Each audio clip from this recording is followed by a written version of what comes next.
So, good morning.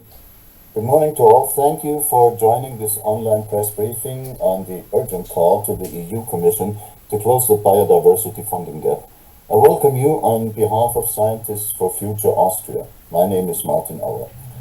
I also want to thank the science network Diskurs, das Wissenschaftsnetz, for helping to organize this event.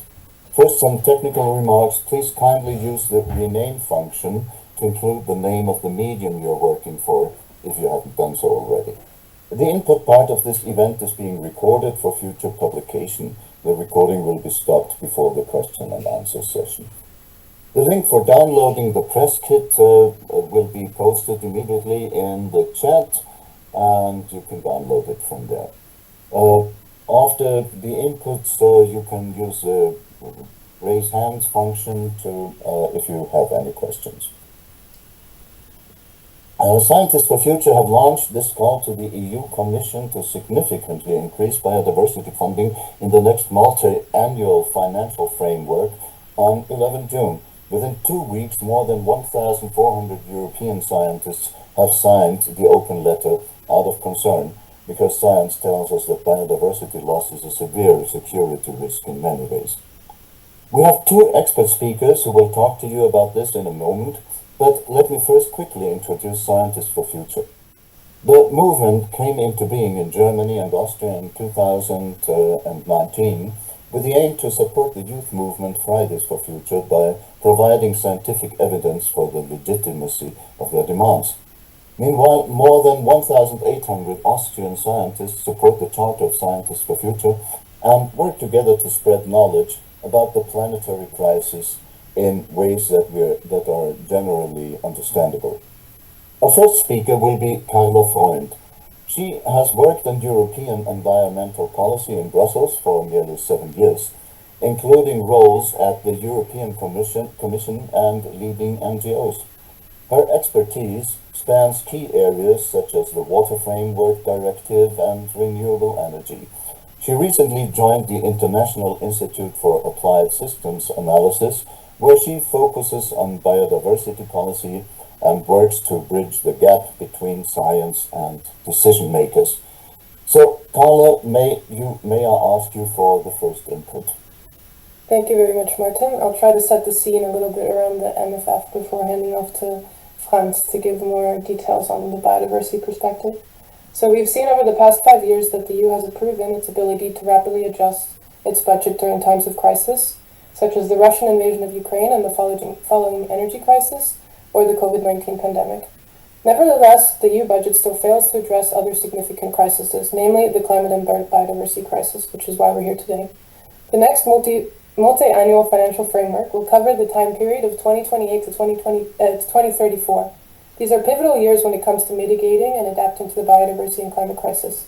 On the one hand, it covers the final 2 years before the 2030 deadline that is enshrined in many EU and global biodiversity and climate commitments. For example, the EU Biodiversity Strategy, which aims to protect 30% of the EU land and sea area, and the Nature Restoration Regulation, which aims to have a plan in place to restore 20% of ecosystems on land and sea. In our EU-funded project Nature Connect, we investigate the different types of funding options for conservation action and pathway options to achieving 30% protection. And these targets are still achievable. On the other hand, it gives an opportunity to put adequate funding in place to kickstart us towards reaching 2050 targets, for example, Goal A of the Global Biodiversity Framework, which states the integrity, connectivity, resilience of all ecosystems are maintained, enhanced, or restored, substantially increasing the area of natural ecosystems by 2050, or Goal D, which is actually about closing the biodiversity funding gap. Despite other long-standing commitments enshrined in EU laws, like the Birds and Habitats Directive, the Birds Directive, first adopted in 1979, implementation is lagging badly. 80% of ecosystems are still not in good status, also due to lack of money. The funding gap is clear, and estimated 19 billion annually, more recent estimates have this number estimated to be higher, are needed to restore and protect biodiversity in Europe. Compared to other pillars of the EU budget, this is a modest sum, especially given the direct and measurable benefit to citizens, and we'll, I think, hear more about this later. The current MFF budget fails to reflect the priorities of the European Green Deal and the multiple crises we're facing. Under the heading Natural Resources and Environment, The MFF currently allocates 401 billion euros to areas like agriculture, maritime policy, climate action, and environmental protection. This funding supports the Common Agricultural Policy, the European Maritime and Fisheries Fund, and the LIFE program. But this heading is somewhat misleading. The total allocation of the Common Agricultural Policy amounts to around 390 billion euros of the available 401, and the cap in its current form also supports activities that harm biodiversity. The LIFE program, on the other hand, which is the only fund that is solely dedicated to the environment, climate, and energy objectives, only has around 5 billion euros allocated to it, and it's also important to note that nature and biodiversity are only one out of the 4 programs of the LIFE program.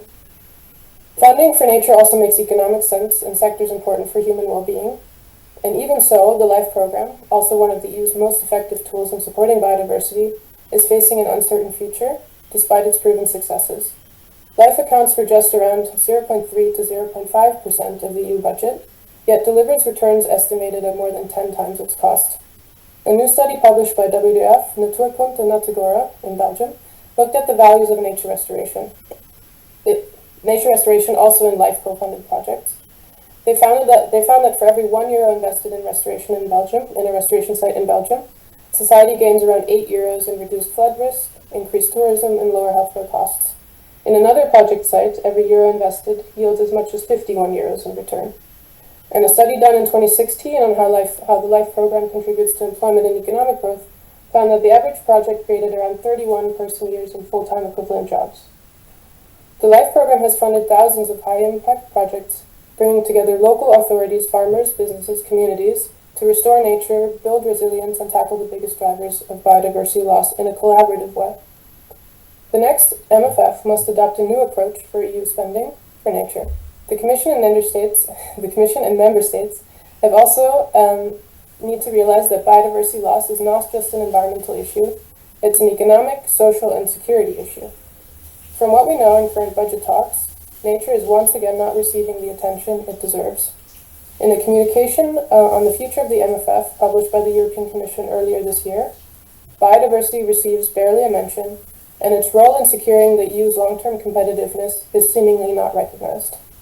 This is why in the scientist's letter,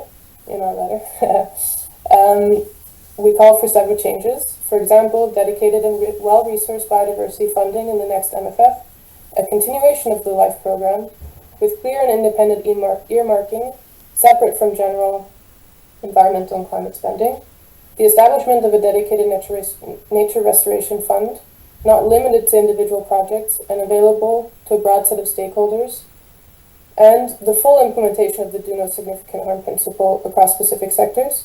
For our full list, you can reference the letter that we've published. Healthy nature is one of our strongest defenses. Forests, wetlands, meadows, and pollinators aren't just nice to look at, they're vital infrastructure. This is why I've lost count, 1,400 scientists, I think at this point, researchers and academics have come together under the umbrella of Scientists for Future to urge the European Commission and member states to close the biodiversity funding gap. This is not only about protecting nature, it's also about safeguarding Europe's long-term resilience, security, and competitiveness. Thank you very much, and I'll hand over to Franz. So, thank you, Carla. Our second speaker will be Professor Franz Essel, one of Austria's leading experts on biodiversity. He teaches at the Department of Botany and Biodiversity Research at the University of Vienna. He also has been a member of the board of the Austrian Biodiversity Council from 2022. The Club of Educational and Science Journalists named him Scientist of the Year 2022.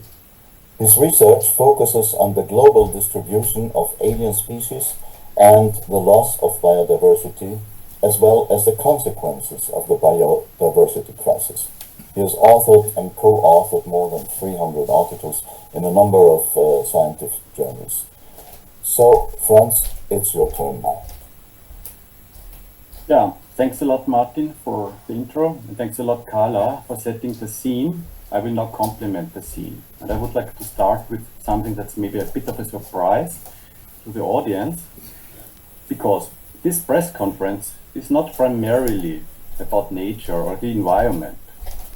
It's basically about us, about humans and about human well-being. Why? Because biodiversity and intact ecosystems are crucial for resilience of societies, but also for economic and other health and well-being of populations, even on a continental scale, like on the European Union level. And I really would like to make this case from a scientific perspective. First, I would like to start with a short diagnosis. Then I will talk a bit of the policy goals that have already been agreed upon by the European Union. Then I will focus on levels of policy implementation and on roads to success. First, biodiversity in Europe, it's in peril. The vast majority of habitats, but also of species of European Union concern, that are those species that we really should care of, are in very poor conditions. And many species, and I think that has become knowledge to a wide audience, have declined a lot during the last 2 decades, like insects, birds, but also many other groups. And the consequences of this very rapid decline of biodiversity are very dire, and they put quite a pressure on human well-being and prosperity already, and the risks are increasing rapidly. For instance, the consequences of natural disasters, such as floods, become more devastating as intact ecosystems are being lost. The European Union has over the last decade been a forerunner in setting biodiversity goals on a global level, supporting them, initiating them, but also agreeing on ambitious goals on a European level. Key elements of these goals are the European Biodiversity Strategy, the nature restoration law that has been heavily discussed last year, but finally agreed upon, and the Natura 2000 network of protected areas that have become a pillar of establishing a coherent network of protected areas, but also of working together with landowners and businesses and protecting and restoring biodiversity. So these policies have some successes and contribute not only to the survival of many species and intact ecosystems, but also have become an economic cornerstone, creating tens of thousands of jobs all over Europe, especially in rural areas where other options for jobs often are quite limited. However, there is a big but, because environmental policies remain very severely underfunded, as Carla has pointed out, in the European Union budget, and this underspending of billions of euros annually has consequences in the level of implementation. And as a consequence, declining biodiversity in Europe is still a fact, and this is putting our societies at increasingly grave risks. I just would like to give a few instances how these risks translate in real life. For instance, as many of you, or probably all of you know, floods in Europe have become increasingly more devastating by the combined effects of more intensive rainfall because of climate change, but also, and that's important to understand, because sealed and degraded soils lead to more rapid water runoff, and that's also contributing to higher peak floods. So, for instance, just the devastating flood in the Ahrtal region in Germany in summer 21 had not only caused the death of more than 130 people, but also caused financial losses of 40 billion euros. And to put it into perspective, that's 20 times the annual EU budget for the LIFE program, which, as Carl has pointed out, is one of the most ambitious and important biodiversity funding schemes in Europe. So 20 times as much, just by one extreme event where biodiversity loss has contributed to make it more severe. Another example, with the exceptions of cereals, the vast majority of cultivated plant species that provide our food crucially depend on pollinators, including wild bees, butterflies, and tuberflies. The decline of insect diversity in our agricultural landscapes puts pollination and consequently harvests increasingly at risk. So, to sum it up, the scientific evidence is absolutely clear. The costs of inaction to bend the curve of biodiversity loss is enormous, and by orders of magnitude higher than expenditures to adequately address it, for instance, in the European Union budget. Thus, it is absolutely clear from a scientific perspective that the European Union has to live up to its goals, to its promises, by adequately resourcing biodiversity policies. And maybe just to close, what does it mean adequately resourcing it? The European Union budget is immense, of course. The funding gap for biodiversity policies has been assessed to be 19 billion euros annually. That's quite impressive sum, but it's a modest sum in the European context. What does it mean for a member of the European Union? It means there are 444 million inhabitants of the European Union. That's us, of the people living in the European Union. And closing the biodiversity funding gap of 19 billion euros leads to a spending per person of 43 euros per year. 43 euros.